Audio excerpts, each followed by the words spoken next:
Today's mug moment is from Matthew 4:21 through 22. Going on from there, he saw two other brothers, James, son of Zebedee, and his brother John. They were in a boat with their father Zebedee, preparing their nets. Jesus called them, and immediately they left the boat and their father and followed him. It seems strange, doesn't it, that the first four people that Jesus called to be his disciples were two sets of brothers, all of whom were fishermen?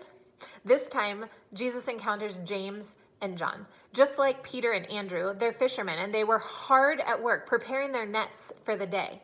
Whereas fishing from shore used round nets that were cast, when you fished from a boat, they used triangular nets that were dragged through the water, called drag nets.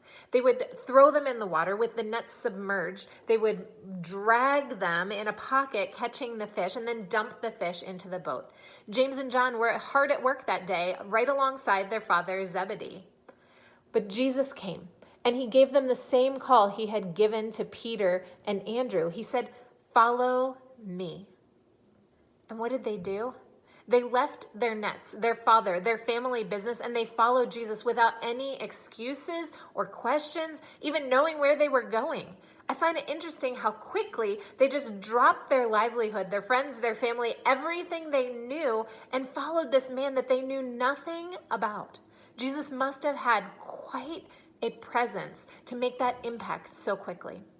Imagine these young men following a little-known traveling preacher at the drop of a hat. They could have begged off saying, "No, sorry, sir, we're too busy." Isn't that like many of us today?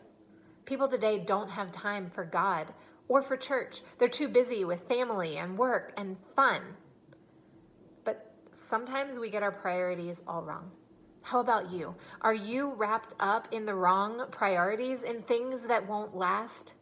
Take time right now to pray and ask God to help you consider your priorities and make your priorities his priorities.